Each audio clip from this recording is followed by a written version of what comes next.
Ya, bismillahirrahmanirrahim. Di sini saya akan sedikit menjelaskan tentang pengertian kepala sekolah. Nah, kata kepala sekolah berasal dari dua kata, yaitu kepala dan sekolah. Nah, kata kepala yang berarti ketua atau pimpinan dalam suatu lembaga atau suatu organisasi. Sedangkan kata sekolah adalah sebuah lembaga pendidikan di mana menjadi tempat menerima dan memberinya suatu ilmu.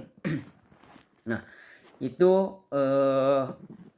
asal kata, yaitu pengertian asal kata. Sehingga dapat disimpulkan yaitu kepala sekolah yang secara definisi singkatnya itu seorang tenaga profesional guru yang diberi tugas untuk memimpin suatu lembaga atau suatu madrasah di mana diselenggarakannya proses belajar mengajar atau tempat di mana terjadinya interaksi antara guru yang memberi pelajaran dan murid yang menerima pembelajaran. Nah, itu definisi secara singkatnya. Nah, hakikatnya kepala sekolah adalah pemimpin yang menggerakkan atau yang mempengaruhi atau memberi motivasi serta mengarahkan orang di dalam organisasi.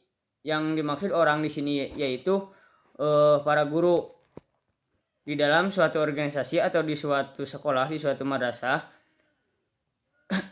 di suatu lembaga pendidikan untuk mencapai tujuan yang telah ditentukan.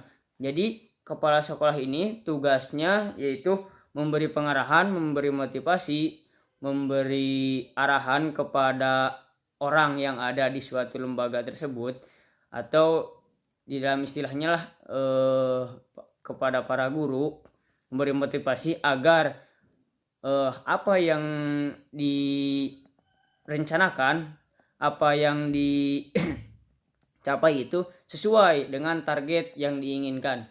Nah, mungkin itu pengertian secara singkatnya tentang kepala sekolah. Baik, di sini saya akan menjelaskan tentang syarat-syarat kepala sekolah.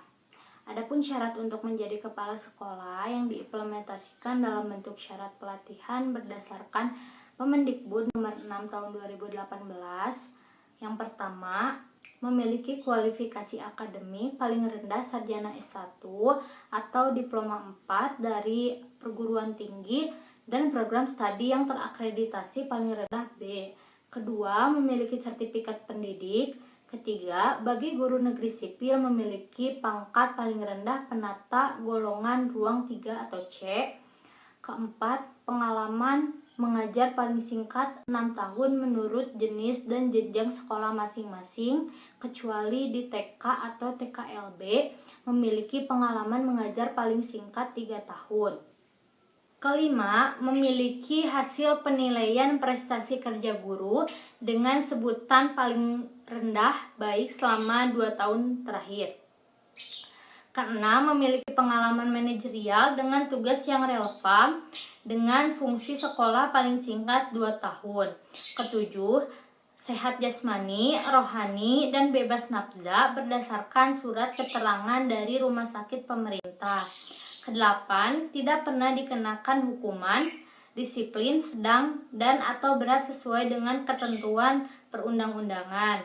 Kesembilan, tidak sedang menjadi tersangka atau tidak pernah menjadi terpidana.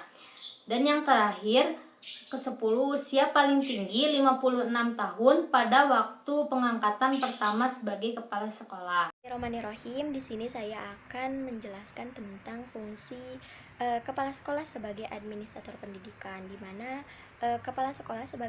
fungsi kepala sekolah sebagai administrator pendidikan yaitu yang bertanggung jawab terhadap kelancaran pelaksanaan pendidikan serta pengajaran di sekolah, di mana di dalam suatu kegiatan administrator pendidikan memiliki fungsi yang pertama perencanaan. Nah, perencanaan ini kepala sekolah bertanggung jawab dalam menyusun suatu rencana yang akan dilaksanakan di dalam suatu kegiatan. Contohnya seperti sebelum menjelang tahun ajaran baru, kepala sekolah harus mempersiapkan rencana atau penyusunan dalam pelaksanaan kegiatan tersebut. Nah, di dalam program tersebut harus mencakup bidang-bidang tertentu. Yang pertama program pengajaran, yang kedua kesiswaan, yang ketiga kepegawaian, yang keempat keuangan, dan yang kelima yaitu perlengkapan. Nah, fungsi yang kedua yaitu adanya pengorganisasian. Fungsi itu adanya pengorganisasian, di mana pengorganisasian ini yang memimpin, yang melaksanakan serta menetapkan wewenang terhadap guru atau pegawai di dalam struktur pengorganisasian yang telah ditetapkan dan yang telah disepakati oleh bersama. Nah, yang ketiga itu ada pengkoordinasian. Pengkoordinasian ini adanya koordinasi yang baik atau berkelanjutan dapat memungkinkan semua bagian atau personal bekerja sama dan saling membantu ke arah satu tujuan yang telah ditetapkan.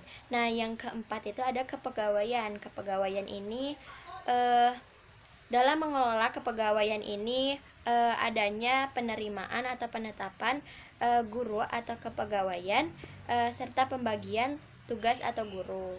Nah, selanjutnya ada tanggung jawab kepala sekolah sebagai administrator pendidikan yang akan dijelaskan oleh teman saya.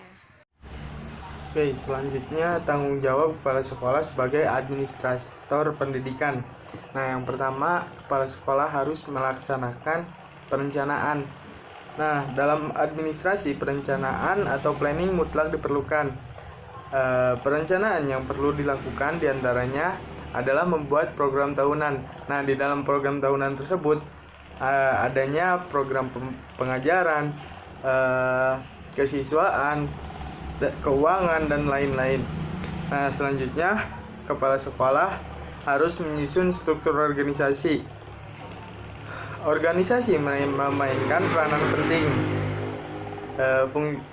Fungsi administrasi yaitu agar tidak adanya tumpang tindih dalam melaksanakan tugas. Oleh karena itu, kepala sekolah harus membuat struktur organisasi dengan sistematis. Nah, yang selanjutnya tugas ketiga, kepala sekolah sebagai koordinator organisasi. Jika tidak adanya pusat koordinasi gitu dalam sebuah organisasi, maka tujuan itu tidak akan tercapai gitu. Oleh karena itu, pusat koordinasi terdapat pada kepala sekolah. Nah, selanjutnya kepala sekolah mengatur kepegawaian. Nah, kepala sekolah berwenang gitu mengangkat kepegawaian di sekolah gitu, baik guru-guru baru ataupun pegawai TU maupun pembimbing ekstrakurikuler. Nah, mungkin itu saja dari kelompok kami. Kurang lebihnya mohon maaf. Wabillahi taufiq wal hidayah. Wassalamualaikum warahmatullahi wabarakatuh.